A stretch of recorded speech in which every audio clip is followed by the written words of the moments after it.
It's time for the latest edition of Trailblazer Weekly, where we get you caught up on all things Dixie State Trailblazer athletics.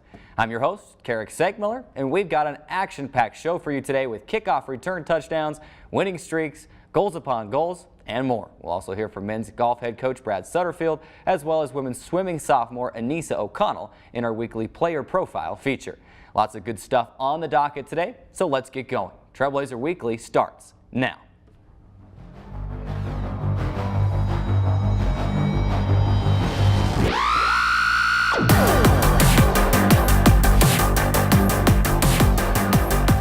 As always, we kicked off the show with a look back at the last week in Trailblazer athletics, and this week we start with football in Grand Junction, Colorado.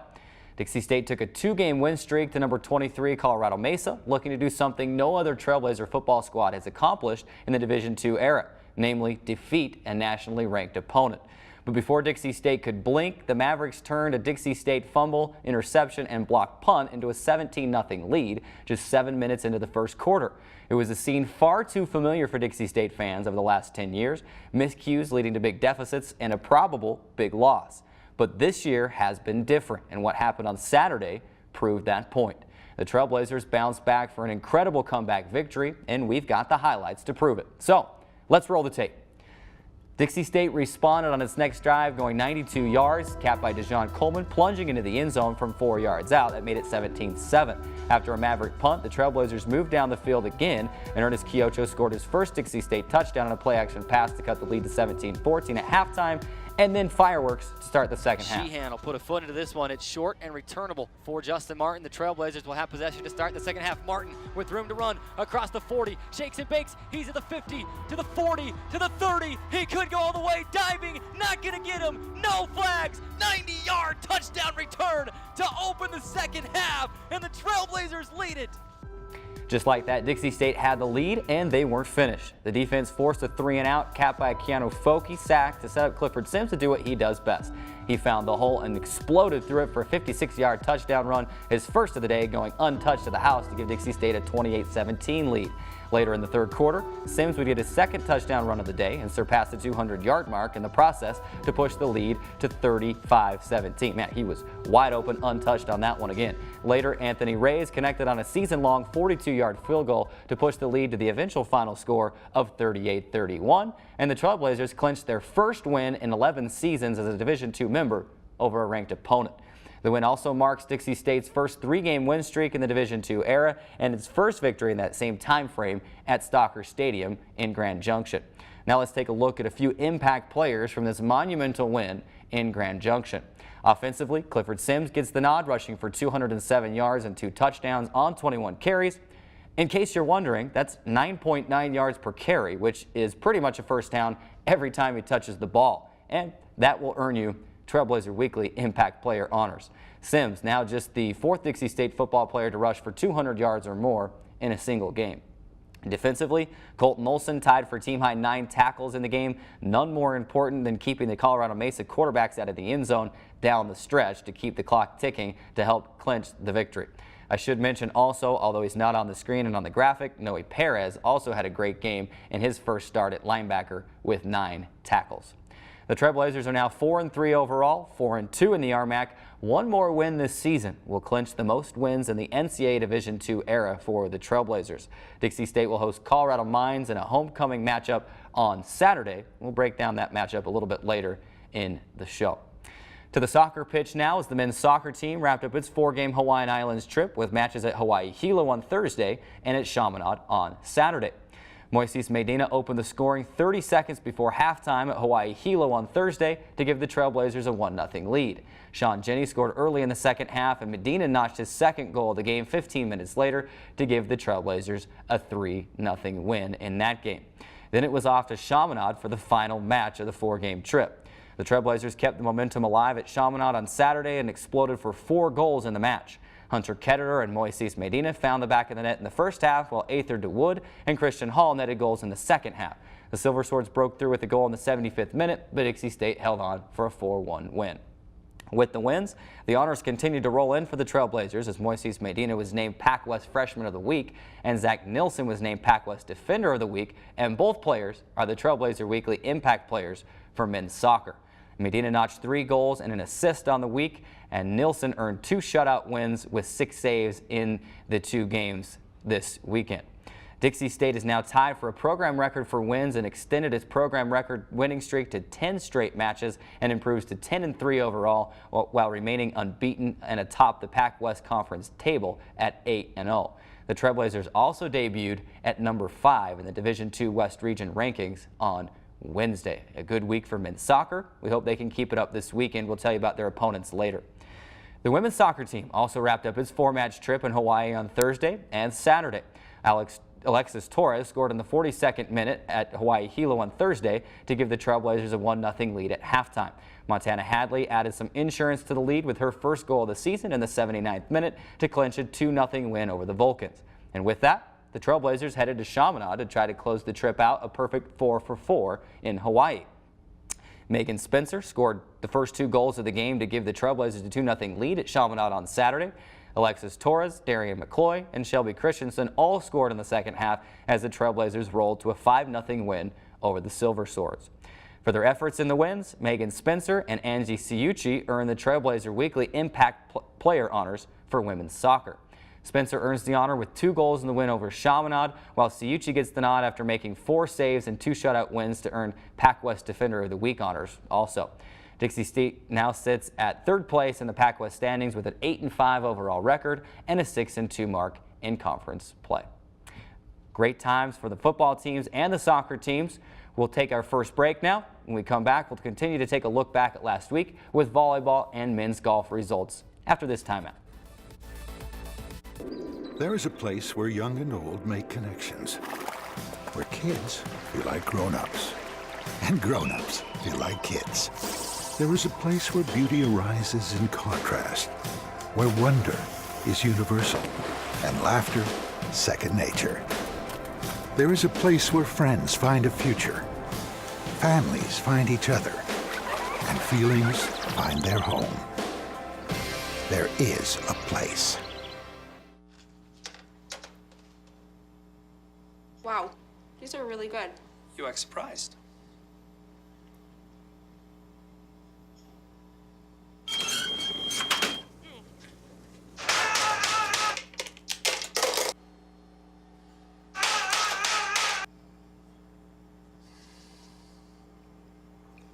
Practice makes perfect. You don't have to be perfect to be a perfect parent. There are thousands of teens in foster care who don't need perfection. They need you. What are you, superheroes? Just 4 brothers who hate bullies and love this city.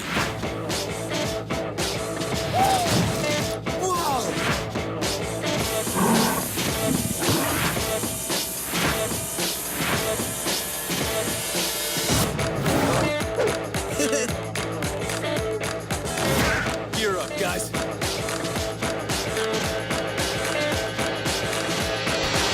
Look at you. You're at the top of your game. You're unstoppable. Nothing can throw you off track. Wait, is that your car? Uh-oh. Yeah, I saw that coming. That will throw you off track. You're looking at around 10 grand in fines, legal fees, and increased insurance rates. Let's try this again. Smart move. Because buzz driving is drunk driving. Welcome back inside Trailblazer Weekly. It was a full week of Dixie State athletics last week, and we continue our look back with volleyball. The volleyball team also headed to Hawaii for a stretch of 3 matches in 4 days. Dixie State tied a program record with its 10th straight victory with a 5-set win at BYU Hawaii on Friday. Delane Daniel posted her team-high 8th double-double of the season with 15 kills and 15 digs to lead the Trailblazers, while Taylor Duryea collected 13 kills and 7 digs. In addition, Kaylee Fry recorded 43 assists on the night to become the 2nd Trailblazer in the program's NCAA era to amass 2,000 career assists, with 2,011 assists on her career. The Trailblazers then made the quick turnaround for a match at Hawaii Pacific on Saturday. And unfortunately for the Trailblazers, Dixie State saw its season-long 10-match winning streak halted in a 4-loss set to the Sharks on Saturday night in Honolulu. Dixie State breezed through the first set by a 25-14 count, but the Sharks won the next 3 sets en route to the victory. Delane Daniel recorded her 9th double-double of the season with 14 kills and 12 digs, while Taylor Duryea collected 9 kills with 5 digs and 3 block assists. Lindsey Garrett also finished with 7 kills and 2 block assists. The Trailblazers then looked to bounce back with his final match of the trip at Hawaii Hilo on Monday. And unfortunately, again, Dixie State dropped the match, their 2nd straight loss and a 4th-set loss to the Vulcans of Hawaii Hilo. Dixie State lost a hard-fought first set by a 27-25 count before rebounding to square the match at 1-1 with a 25-21 win in set 2. However, the Vulcans came back to take sets 3 and 4 for the victory. Dixie State ended up losing the match despite a career-high 17 kills from Lindsey Garrett, while Delane Daniel recorded her 10th double-double of the season with 10 kills and 13 digs, and senior Kaylee Fry registered her 3rd double-double of the year with 41 assists and 14 digs. The Trailblazers now fall from 1st to 3rd place in the Pac West standings after the losses, with a 12-6 overall record and an 8-2 mark behind California Baptist and Concordia in the Pac West. Dixie State will host the Lancers of Cal Baptist on Saturday and the Eagles of Concordia on Sunday in 2 pivotal matches inside the Student Activities Center. We wrap up our look back this week on the golf course as the men's golf team wrapped up its fall schedule on Monday and Tuesday at the Cal State Monterey Bay Otter Fall Invitational in Seaside, California. Dixie State sat in 8th place after the first day of the tournament on Monday, but fell 3 spots on Tuesday to finish in 11th place at 38 over.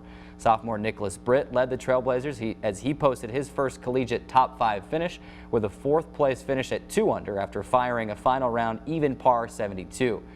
Freshman Jace Frampton finished tied for 45th at 11 over, followed by sophomore John Reed at 14 over to tie for 57th place, freshman Alec Johnson at 15 over to tie for 61st place, and freshman Carson Walker at 28 over to tie for 83rd place.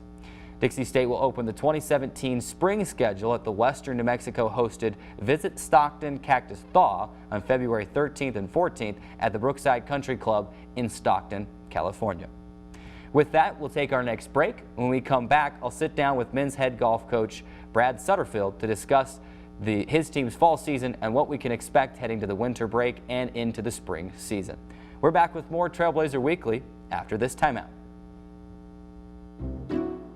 I'll never forget the day our landlord called and said, read your lease. No pets allowed. My owner tells him my dog ate the lease, but that didn't work. And now I'm stuck in a shelter. But this pit bull is ready for a new crib. I'm loving, loyal, and play well with others. So don't be intimidated by all my muscles, because the biggest one I have is my heart. That's right, I said it.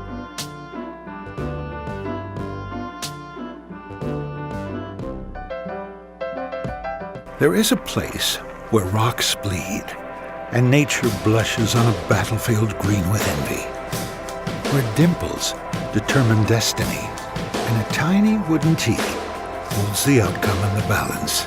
There is a place where friends are opponents and opponents are friends, where the prize is elusive, the conquest is captivating, and the score isn't settled till the drinks are down. There is a place. I'm Anne. I'm a scientist. Recycling takes a team. Why don't you let me and me help you out? Everyone plays a part. Don't trash I love taking stuff apart and building new things out of it. what could be treasure. Pal's my most advanced android. This is awesome. You haven't seen anything yet. Give your cardboard box another life. Recycle. How you doing, Southern Utah? It's a good day to be alive in the STG. I'd have been going nuts. You would have lost your mind! I could not believe he didn't even shake there. He gave him the finger, Devin. Southern Utah's home for the best in sports includes local Region 9 high school games, Dixie State University, the NBA's new look, Utah Jazz, plus the best of the National Football League with the worldwide presence of ESPN to the Devin Dixon Show every afternoon from 4 to 6. Welcome back inside this week's edition of Trailblazer Weekly on CEC TV and SouthernUtahLive.com. The men's golf team wrapped up its fall schedule earlier this week, and today we're pleased to welcome to the show head coach Brad Sutterfield. Coach, thanks for being here. Yeah, thanks. It's always a pleasure. Kind of a quick turnaround for you as you got back just a couple days ago, and now we're excited to have you here in studio. I mean, it's been a busy last month for your teams. I mean, 4 tournaments in basically the last 4 weeks almost. Had 1 week off in between in there, and we'll talk about those tournaments in just a minute. But first I wanted to talk about just kind of the fall schedule in general. Everybody knows the spring schedule, you know, the conference championships are in the spring, but let's talk about the fall and what significance does the fall hold as you're looking at your team getting ready to go into the spring? Well, that's a great question. The fall season is kind of the silly season, but it holds a lot of significance because if we don't get off to a good start, we fall in the region rankings. We gotta get head-to-heads against most of the other schools. We got off to a rough start this fall, so going into the spring, we gotta play a lot of catch-up. We don't have that luxury of maybe in the spring having a couple not so great events and then being able to back that up with some good solid starts. We really need in the spring. We need pretty much every start to be solid to get to regionals. So considering that question and really how important the fall is to build that momentum and those region rankings heading to the spring, each year when you as a coach look at the schedule, when you're making your fall schedule, is there anything in particular that you're looking for there, location, course type? What goes into making that fall schedule each year? Not really. Just look at, we go to the tournaments that we usually go to every year. Sometimes we'll throw a different one in. Like this year in the spring, we're going to Stockton, which is where the regionals will be hosted. So that's why there's that event. But other than that, you know, we don't really tie into a specific course for a specific player to our strengths and whatnot. Sometimes it hurts us to go down to sea level when we go down to California. When the ball doesn't fly as far as it does here, then it's a quick adjustment. Sometimes we don't adjust as well as we need to, but overall we just look at the schedule and pretty much do what we do every year. Let's talk a little bit about this fall now, and you may not want to, but it's okay. we'll you know, we can talk about this and just talk about the things that your team has done throughout the fall this year. Obviously, you played in those 4 different tournaments. You were in Washington State twice. You're in Colorado. You're in California. So kind of bouncing all over the map. What have you learned about your team through these first 4 tournaments of this season? What have we learned? Well, to be brutally honest, we're not very deep. We've got we're 3 deep right now. We need to be 6 or 7 deep. Last year we were 6 deep. That's why we were so good. So we're looking for those 3 that we've got to really step up in the spring, and then the 4, 5, and 6 to you know, do what they can over the winter to help us out come spring. We're looking for a couple players to maybe bring in as a transfer. We do get our best player back. One of our best players, Dane Nelson, is coming back from, he had some eligibility issues in the fall that he'll be there for the spring. We do get Tyson Tanner back. He's a 5th-year senior. So in the spring we'll be much deeper. I'm pretty confident in our chances to repeat as conference championships.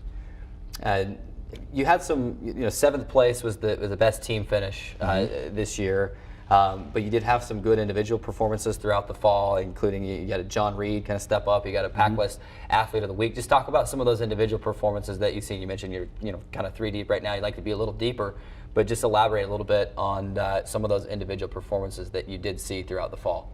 Yeah, I mean, John played very well. Anytime you can finish top 25 in a college golf event, you're doing well. So John finishes, I think, 7th there. Nick just finished 4th, which was a really solid field. I think the number 1 and number 4 and number 7 team in the country were there. So he beat every one but 3. So we expect a lot of good things from him come spring.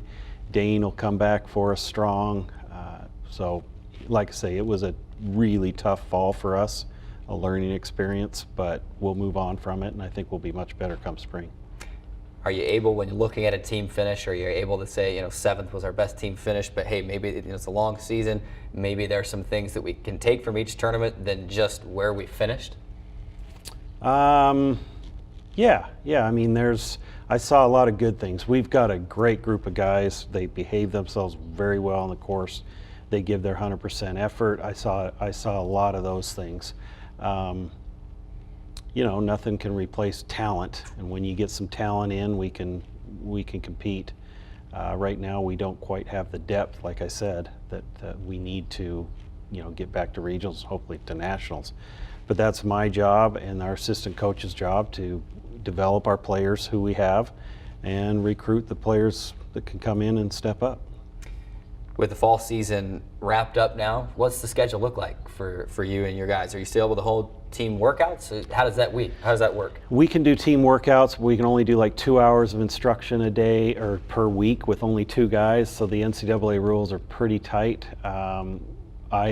You just hope that they are dedicated to the off season of working hard and getting their games back in shape and staying in shape and getting in better shape. So with the NCAA rules, we really just let them go, and hopefully when they come back in the spring, they're ready to go. We give them obviously things that we think we need to improve on. Each individual player we sit down with and say, hey, here's what you need over the break, and it's up to you to work on it and be there for your team come spring. And you kind of took the next question right out of my mouth there. You know, what kind of things are you able to give your guys to work on? But obviously you're able to, you know, to give them things to work on in the spring. And you've mentioned a couple of the guys coming back, but what do you expect out of this team come spring? Kind of the expectations are there on your shoulders now, back-to-back Pac-West champions. You want to make it a three-peat, I'm sure. Yeah, I personally gear for the Pac-West Conference Championship. We've won it 2 years in a row. Nothing better than a three-peat. I think we can do it. Specifically for each guy, one in particular, Nicholas Britt, has all the physical talent in the world of really a good PGA Tour player. Hits the ball a mile. He just needs to work on his mental game, his mental aspect, and that's what he did well last week to finish 4th. So we tell him, hey, just keep working on your physical aspect, but you really need the mental side. And then we've got some guys that need some some technical issues with their swing that they need to correct over the break that hopefully will bring their scores down over the winter break. Certainly. Well, Coach, we appreciate you stopping by and taking some time out of your schedule to be with us here in Trailblazer Weekly, kind of get us caught up on the men's golf fall season, and we know that you maybe didn't finish where you wanted to, but we'll know that you'll get things turn around, and we're looking forward to a great spring season, another run at a Pac-West championship. So thanks for being here. Before we let you run, we've got to pull out our Trailblazer Weekly hard hat, as we do every week, just kind of show you that. And we're going to let you sign that. We have all of our guests sign that, just kind of to remember everyone that stopped by, and this also represents the hard work that the good folks here at CEC have put into this new set for us here. So while he's signing that, it's time to let you know that it's time for our next break. But don't go anywhere. When we come back, take a look ahead at the next week in Dixie State Athletics, as well as hear from women's swimming sophomore Anissa O'Connell. There's more Trailblazer Weekly after this. What are you, superheroes? Just 4 brothers who hate bullies and love this city.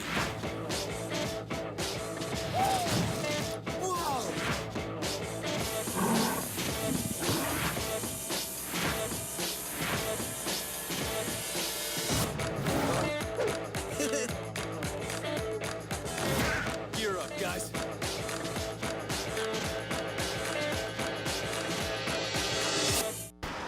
Look at you.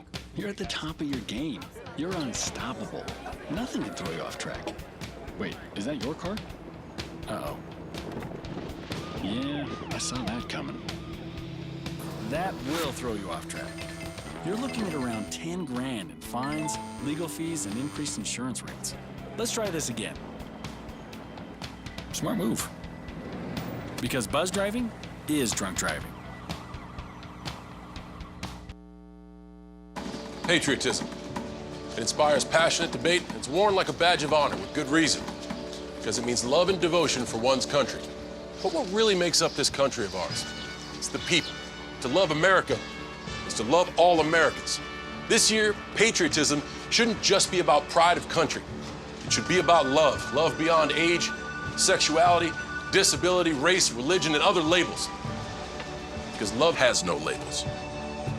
There is a place where looking out means looking in.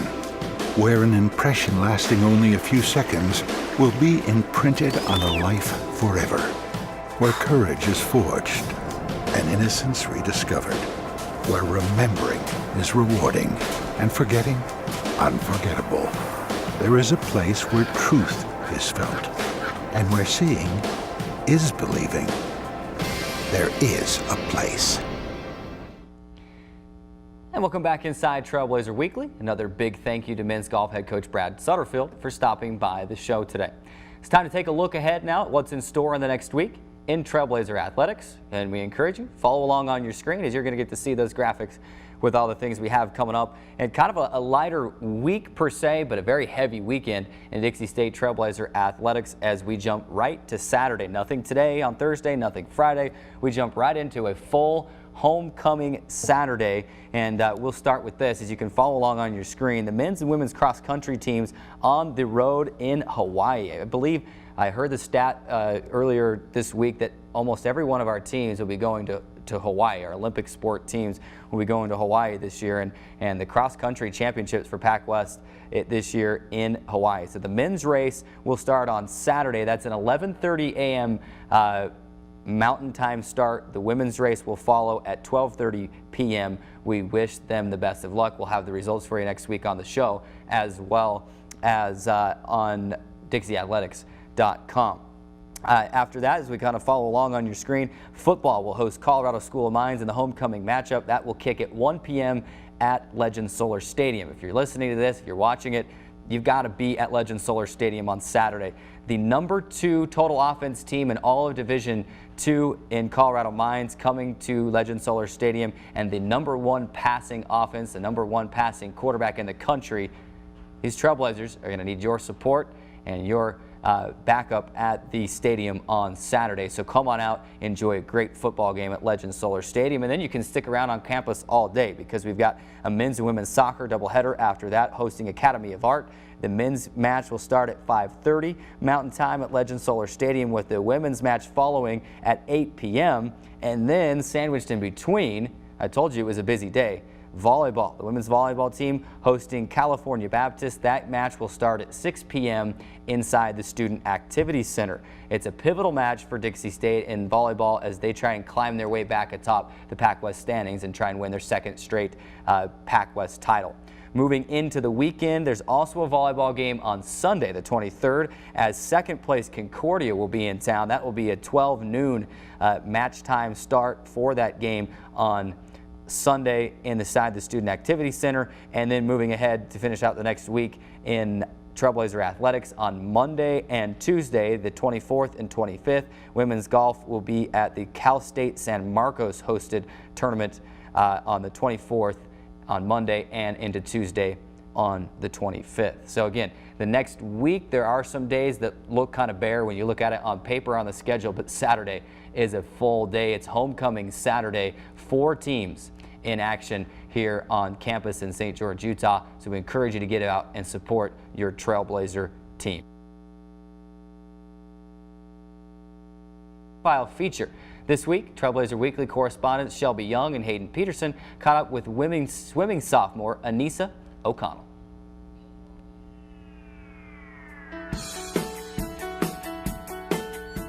My name is Anissa O'Connell. I am a swimmer at Dixie State University. I am a sophomore and I am from Phoenix, Arizona. I'm studying pre-dental hygiene.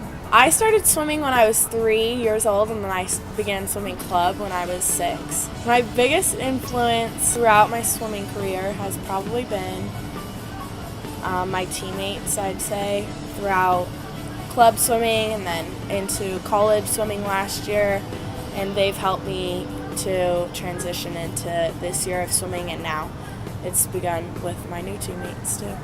My favorite part about swimming is the championship meets. Those are fun.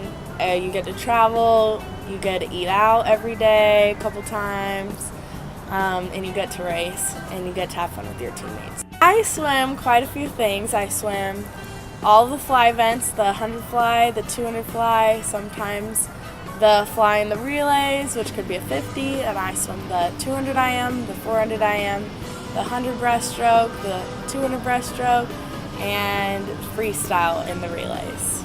Everything but backstroke. My favorite stroke would be fly. The advice that I'd give to an incoming student athlete would be to learn how to balance your schoolwork, practicing, and as well as your social life. It's mentally healthy to have all those three things in balance. I want my teammates and coaches to remember me as one of the happiest people on the team. After college, I hope to become a dental hygienist and probably become a yogi. And that's about it. Maybe get married. My favorite food would be Sam's Club pizza. It's probably the best pizza, and it's only $1.99 per slice. Hi, my name is Anise O'Connell. Thank you for watching, and come check us out January 22nd. Another great player profile feature. Always enjoy those and the opportunity to get to know our student athletes a little bit better. Excited to have women's swimming on board here at Dixie State University. That will do it for today's show. We encourage you to stay tuned to DixieAthletics.com for all the weekend's results and updates. We'll have all the highlights for you next week right here on Trailblazer Weekly. Thanks again for watching. I'm Carrick Segmiller, and this is Trailblazer Weekly. We'll catch you next week.